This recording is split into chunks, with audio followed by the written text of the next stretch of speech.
Controversial Million Youth March, its organizer, Khalid Muhammad, sat down for an exclusive one-on-one with our Dominic Carter. Dominic joins us now with a few excerpts from the interview. Dominic? Good evening, Lewis. He's been called a demagogue and a racist. And with every press conference, Khalid Muhammad adds fuel to those charges. We know very little about the man at the center of the storm of tomorrow's Million Youth March. At times confrontational, at times lashing out at me, Muhammad defended his rhetoric and his mission. As for tomorrow, Muhammad says he hopes for a peaceful, orderly rally, but he will not rule out violence. Believe in peace if possible, but violence when necessary. So you're telling me here now that you're not ruling out the possibility of violence tomorrow? I honestly do not believe, Brother Dominic, as hard as you attempt in your weak manner to press, I honestly do not believe that there will be any violence tomorrow whatsoever.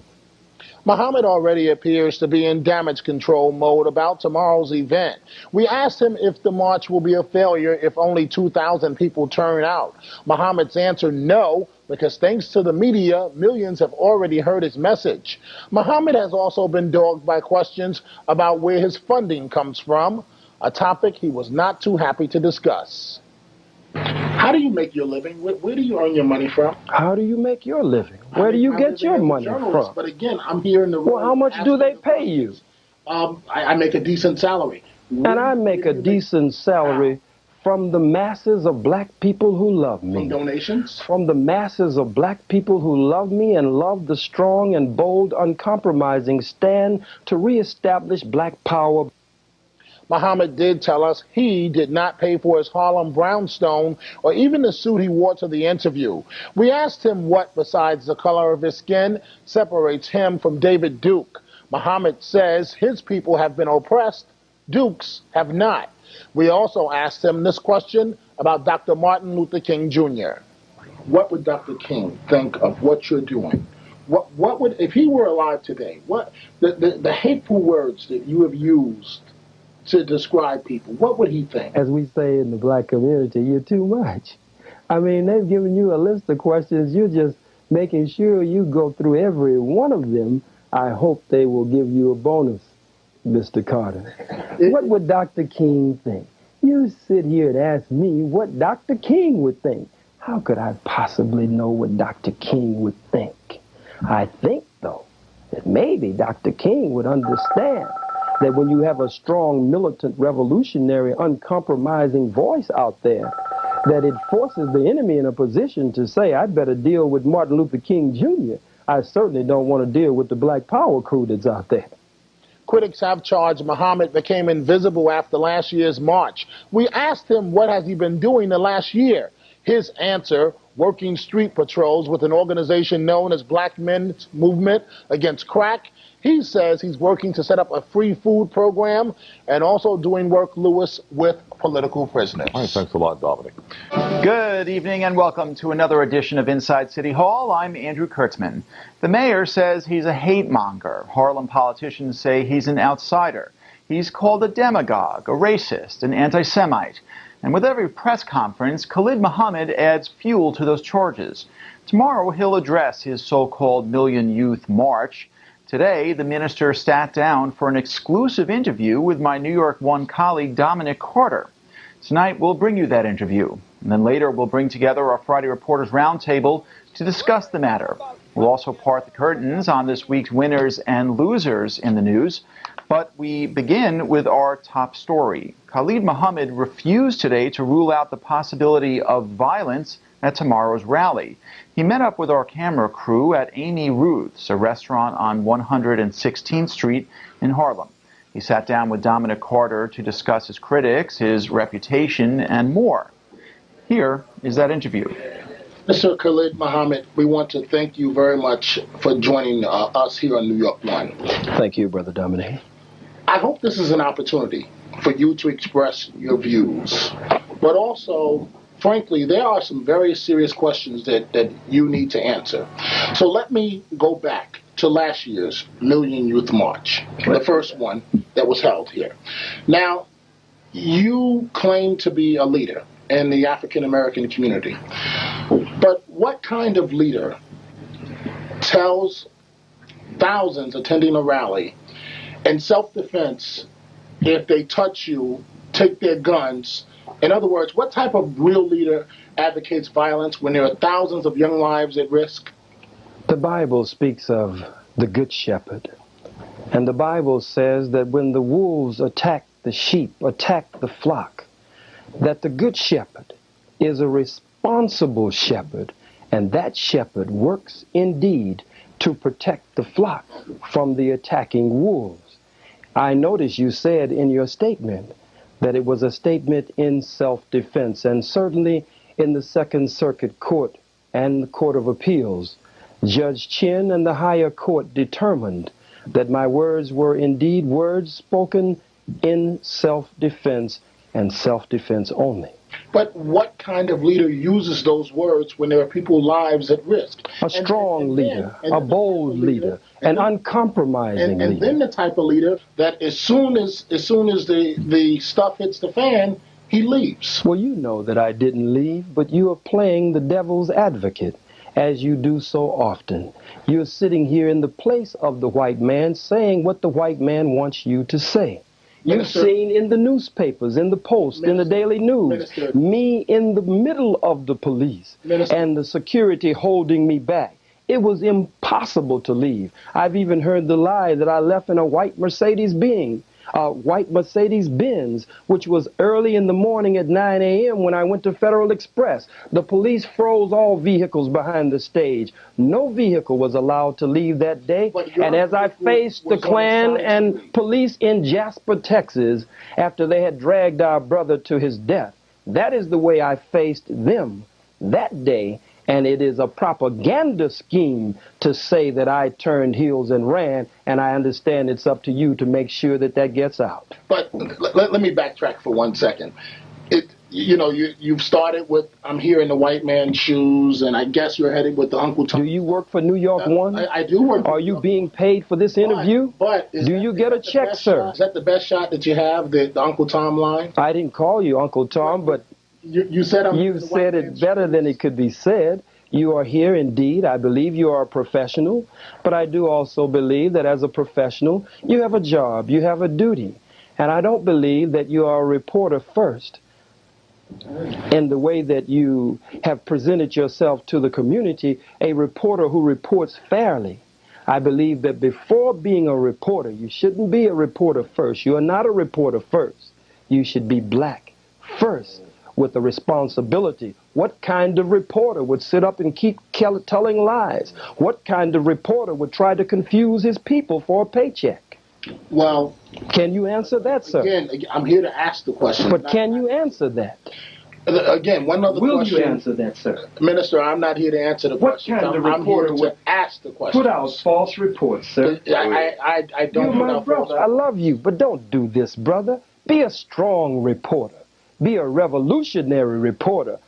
It was Paul Robeson who said the battlefield is everywhere. And so you must battle on the battlefield at New York One. Police made the move last year to shut down the generator. But you had to know, you're a very smart man, that the city was not going to let you go 1 minute past 4 o'clock.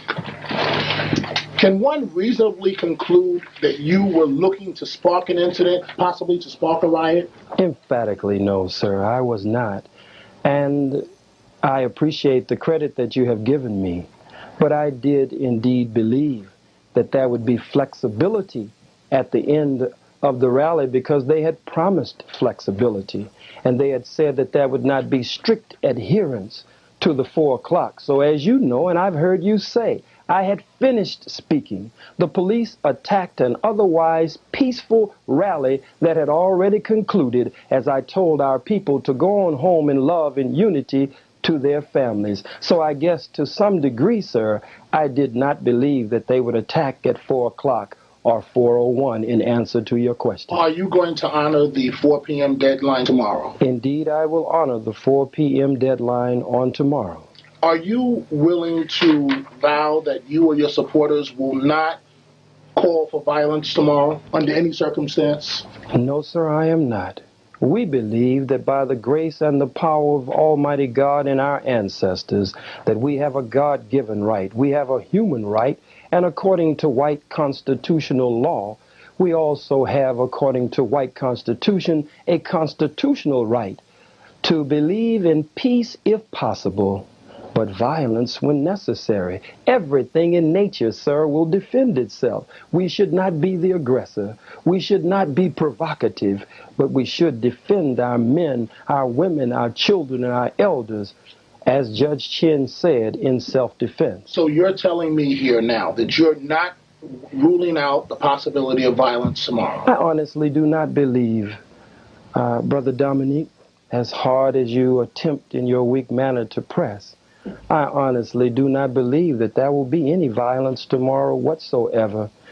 As we present the Million Youth March 1999 7-point program of action, as we present that program to the masses of our people, to the indigenous people called the Latinos and called the Dominicans and the Cubans and the Puerto Ricans and the Red Indians or other indigenous people who will come to join in with us. And I hope you will be there. I will be there. Not just as a reporter, but as a black brother. I will be there in the role solely of a journalist. I want to talk. But black also, right? I want to talk. But you will be there as a black man, won't you? I'll be there in the role of a journalist. Only as a journalist? I'm interested. Oh, Brother Dominic, I'm embarrassed. I'm ashamed of you. You are somewhat a mystery. I believe you own a brownstone on Strivers Road here in Harlem. You don't believe that. You know that. Okay. In Harlem. Where else do you live? Do you have a residence in New Jersey? No, sir, I do not. Only in... You know that if I had a residence in New Jersey, it would be back on the front page of the New York Post or Daily News, as they put right after my assassination attempt, put the picture of the building I was living in and a map in case someone got lost on their way to my door. Okay, well, that raises a very legitimate point. How can you claim to attack whites and you were living in New Jersey in a building predominantly... Sir, I live in New York, and it's white. I live in the state of New York, and it's white. That's not hypocritical? Indeed, I live in the United States of America, and it's white controlled and white dominated. And I'm now interviewing on New York 1, which is as white as it can be, with a few black spots here and there. Again, you, for the most part, remain a mystery. But can you tell us, since the last Million Youth March, what have you done here in New York as a leader? Not general themes, specifics. I'm so happy to answer that question because my critics have called me an outsider.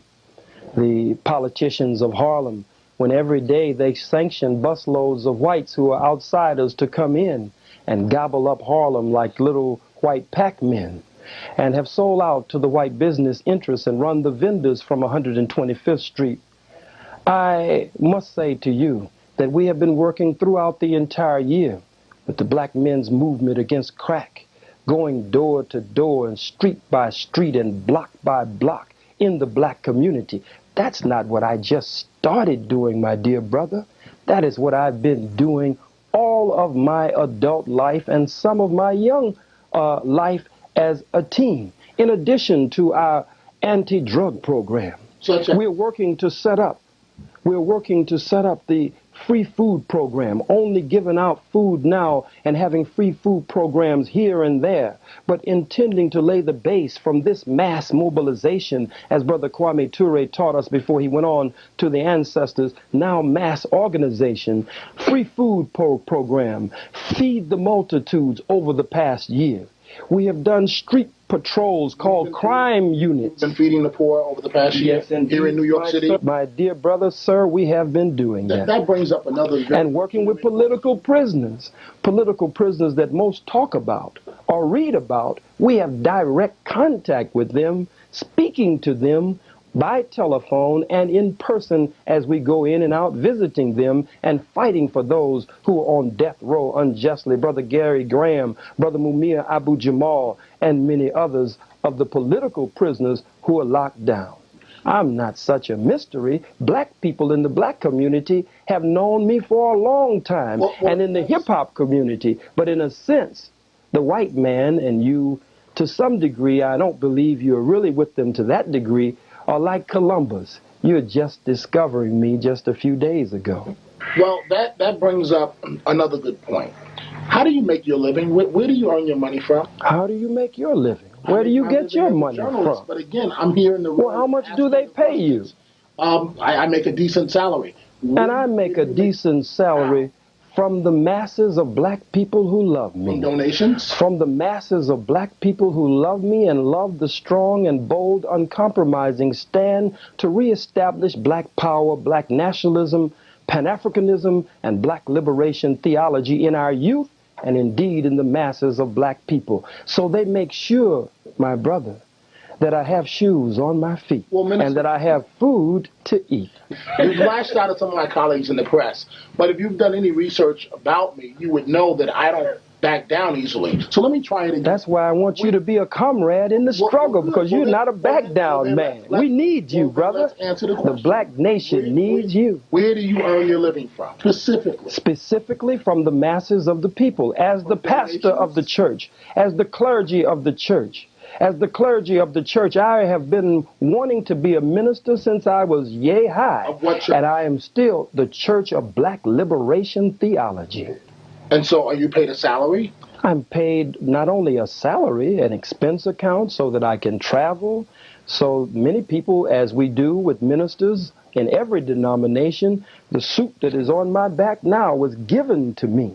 Some businesses in the black community throughout America help support us.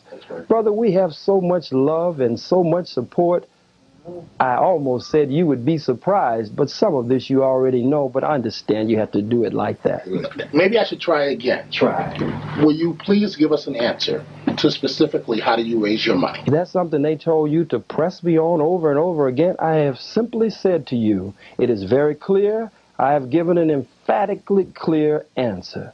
As a minister in the black revolution and the black liberation struggle for our people, and a spiritual and cultural teacher among my people, I specifically, this is not a roundabout answer, sir. Well, is it donations? If someone gives you a suit, sir, that's a gift. It's a donation. If they give you clothes, even the house I live in was paid for by someone else, as God is my witness. Was it paid for by the Nation of Islam? No, sir, it was not. But the Nation of Islam has indeed been my foundation, and what I have learned from the Most Honorable Elijah Muhammad's teachings and the Honorable Minister Louis Farrakhan is what gives me my base today and gives me my grace today by God's permission.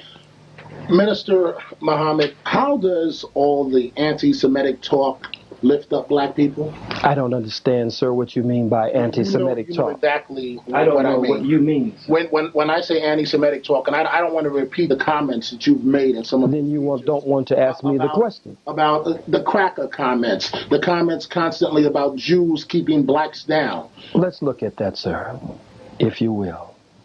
When I say, Brother Dominic, the cracker is a term of white origin. It is not a black term. And it is a term that has both a literal meaning and a figurative meaning. It means the cracker who cracks the whip or the whips with the old cat o' nine tails from chattel slavery. But it also indeed means one who cracks a whip today. Giuliani, Safer, who cracks a whip to keep his slaves or to keep his subjects or people he would like to be his slaves or subjects and would like to keep under his control, to crack that whip and keep them in line, to tell black elected public officials, I'm not going to meet you when Jallo was shot at 41 times, or Brother Abner Lewima was sodomized. I'm not going to meet with you, but to immediately set up negotiations with the community, the so-called Jews in the Brooklyn area when something happens in their community. That's a cracker. We always said on the plantation, Lord, child, Lord have mercy. Here come the cracker man. He's the one who cracks the whip to keep you in line. Okay, well, what is, besides the... And the so-called Jews, I say so-called, not in mockery, Brother Dominic. I'm not playing to any cameras. They are the so-called Jews because we are the true Jews, the true Hebrews, the true and real Israelites whose birthright has been stolen by them. We are the true ones that fulfill Bible prophecy and Scripture. Isn't it a fact that you know, by throwing out those terms, you're guaranteed press coverage? I'm not throwing out terms. I'm fighting age-old enemies, and I'm planting seeds in the minds and hearts of the youth and the masses of my people that we will not make the same mistakes again. As they say in the so-called Jewish community, never again. Never again. What happened in your life that gave you your personal experience, your perspective on Jews in your lifetime? Study, experience, living, studying the teachings of Dr. Yosef ben Yachanan, studying the teachings of Dr. John Henry Clark, studying the Most Honorable Elijah Muhammad, Minister Malcolm X, the Honorable Marcus Mosiah Garvey, and the Honorable Minister Louis Farrakhan, Dr. Barashango, and Browder, and Akbar, and many others. There are volumes of material, and even studying the book called The Secret Relationship Between Blacks and Jews, a book that thick with nothing but so-called Jew historians and scholars who explain their role in the black or the African Holocaust. Do you have a Jewish friend? No, sir, I do not have a Jewish friend. I am the black Jew. I am the black Hebrew. I am a member of the family of the black Hebrew Israelites. But if you're asking me, do I have a white so-called Jew friend who is not in that line of Semites, so I can't be anti-Semitic? Did you know that there are Semites in Africa? Did you know that there are Semites in Asia? That there are some Semites so black until they're blue black, purple black, and beautiful? These are people using a political term, anti-Semitism, when it's really anti-Kemetism and anti-black program. Let me ask you this, and maybe you'll answer it and not attack me, but let me try this. I haven't attacked you, brother. The Uncle Tom. I didn't call you an Uncle Tom. You haven't used it yet. But well, why accuse me of something I haven't done? Okay. You're just like they are in that instance, but you're not like that in other ways. Well, here's the question. Besides the fact that you're an African American, what is the difference between you and David Duke? The difference? Oh, that's a good question. No one has enslaved David Duke's people for over 400 years. David Duke's people, the white people, have not been in slavery under us, chattel slavery. David Duke's people, the white people, have not been robbed of their names, their language, their religion, their culture, their God, their folkways, their mores, their norms, and indeed robbed of the very power of their own being. So David Duke's people are in power. My people have experienced an African Holocaust, genocide, and we are being set upon and seized upon on a daily and consistent basis. One of the 7 points is reparations, 7 points of action to go after reparations for black people, fighting police brutality and harassment and the murder of our people. David Duke's people don't experience that. There is no comparison. But critics will say he spreads hate, and so do you. Sir, I can't be responsible for what the critics say. I can only be responsible for the actual facts. Well, let me talk about Mayor Giuliani for 1 second. You describe him as a cracker. You did it last year. You do it this year. But frankly, and you say you're a leader in the black community. I didn't say that, sir. You said I'm a leader in the black community. Why are you giving me words here today? Hasn't Rudy Giuliani... Did I say I'm a leader in the black community, sir? You have? Did I say I'm a leader in the black community, sir? You claim to be. I have never said that, sir. But can you answer my question? But I don't want you to base your question on a false premise as you do when I'm not present. I'm here today. When you hold a Million Youth March and you say you're going to have 50,000 people, as you did last year. And we did have 50,000 people. You know we didn't have 6,000 people. And you follow what the city says? You parrot what Giuliani and Safer say? I don't parrot what anyone says. Well, where did you get the 6,000 figure? make my own observations. But you just told me the city said it. Now you say you got it from your own observation. Now, which one is actually true, Mr. Dominic Carter? What's actually true is I make my own observations from looking from up to down. And you saw only 6,000 people, sir? I didn't say what I saw. How many did you see, sir? But see, this is very interesting because you're Brother, we love you. Don't do that. Let's hurry and get to your question. My question is, you criticize Mr. Giuliani, but isn't the fact of the matter, Mr. Giuliani has done much more for Harlem than you ever have? I would have to say that that's not only incorrect from my perspective, but there are many, many, many black people. You perhaps from your seat and however big or little your check is may not be able to say it, but there are many black people who would have to disagree with you, sir. Well, from building up 125th Street. He tore down 125th Street. He's brought in white merchants, white commercial interests who are biting up Harlem. Isn't the object, Excuse me, sir. To have jobs? But if you are like Giuliani and your political platform is based on from welfare to work, and looks like it's from welfare to farewell to black people, then you would work hard to make sure that black people can set up their own businesses, since you are supposed to be, according to this white politics, the mayor of all of the people.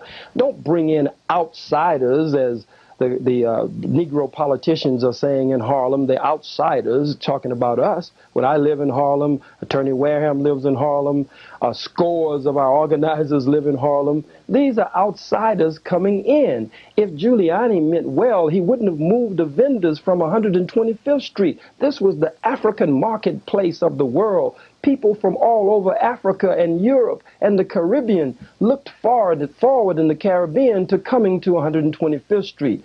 Make a way, if you're serious, that black people can set up department stores, shoe stores. Black people can set up their own businesses and build up the community where they are. That's the platform we stand on with the Million Youth March program of action, but it is not Mr. Giuliani's platform. My question was, hasn't he done a whole lot more for Harlem than you have? And I've already answered you. Somehow you keep missing me. What have you done for Harlem? At this very moment that we sit here, I'm bringing black power, black nationalism, Pan-Africanism, black liberation theology, setting the stage and creating the atmosphere for gaining a greater knowledge of ourselves and history and our heritage, so that we, based on the program of Garvey and Elijah and Malcolm and Farrakhan and Carlos Cook and others, that we can begin to do something for ourselves instead of always waiting and depending on a handout from the slave master. So based on what you just said, if you have only 1,000 people, maybe 2,000 out there tomorrow, will your event be a failure?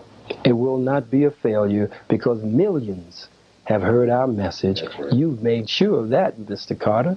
What is your opinion of Dr. Martin Luther King? I believe that Dr. Martin Luther King Jr. was a good man. I believe that his heart was good. I believe that he loved our people with all of his being, and he wanted to see us breathe free. I believe that he tactically made one mistake, and that was that he attempted to judge the white man by his own good heart. And what does that say about Dr. King? That says that Dr. King was one of the greatest that ever came among us. But like all of us, he was not perfect. What would Dr. King think of what you're doing?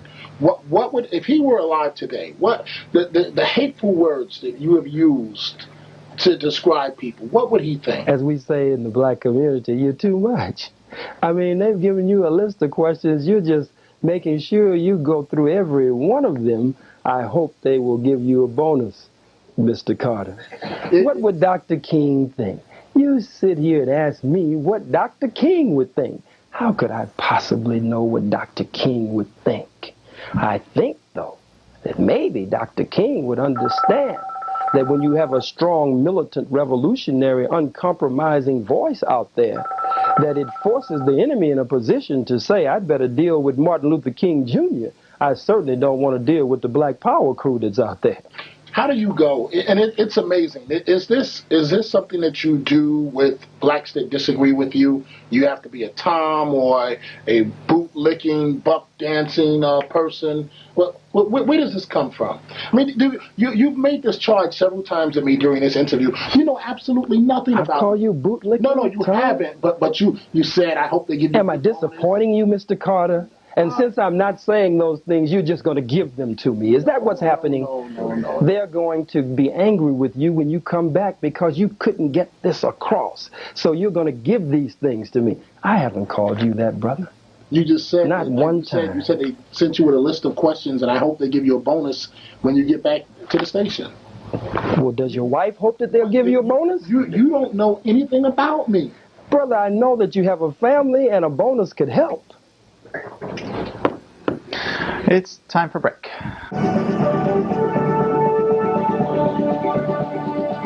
Welcome back to Inside City Hall. We now bring you the conclusion of Dominic Carter's interview with Khalid Muhammad, the man behind the Million Youth March.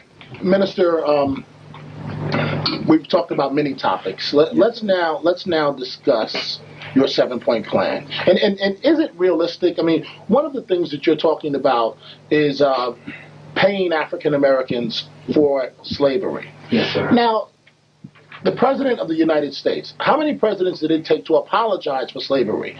You have to know that that's not realistic. Reparations, that it won't happen. Well, sir, the Japanese were paid reparations.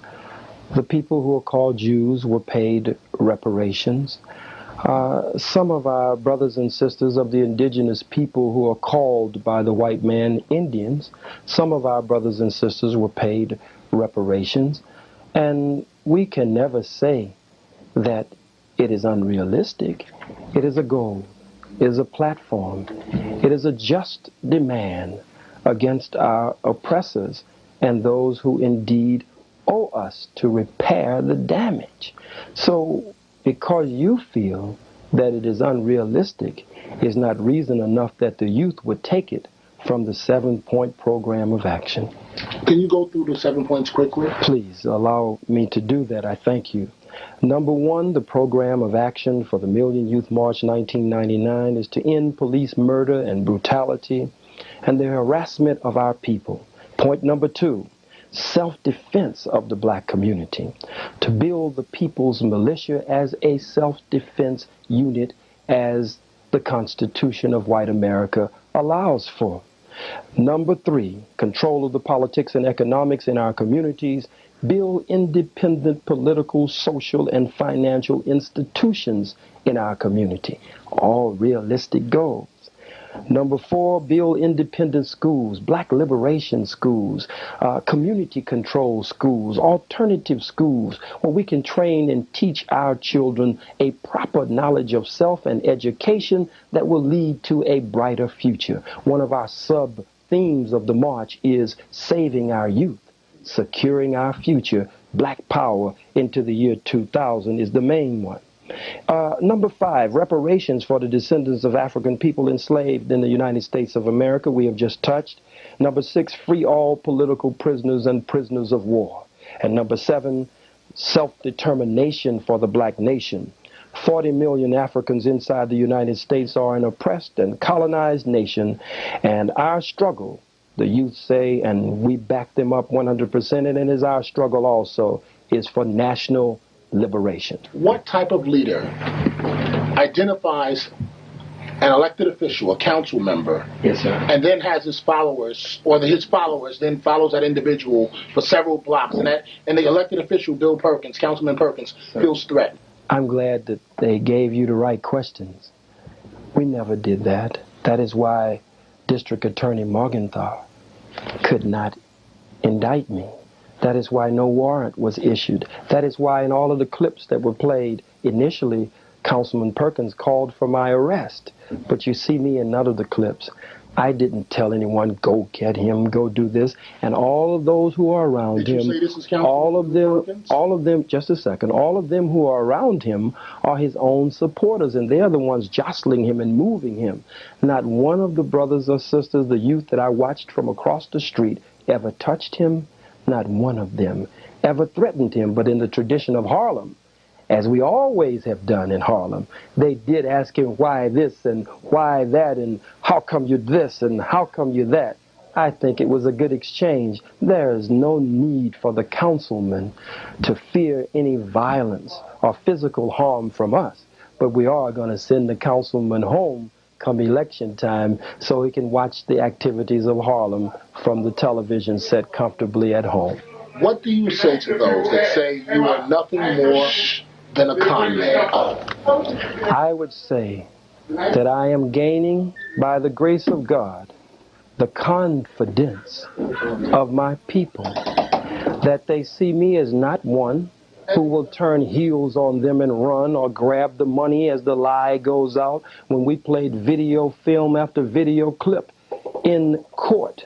And there is no evidence to support that. I think that I have gained to a great degree their confidence. And we were in the what is called the Latino community, and they shouted in the streets, chanting when we went through and when we stopped to greet them. I have gained the confidence of our people, and God is increasing that confidence on a daily and consistent basis. But if by that you mean something negative, I have never been that, and it's not in me to be that, sir. Minister Khalid Muhammad, thank you very much for joining us on New York One. Thank you. I hope you get that bonus.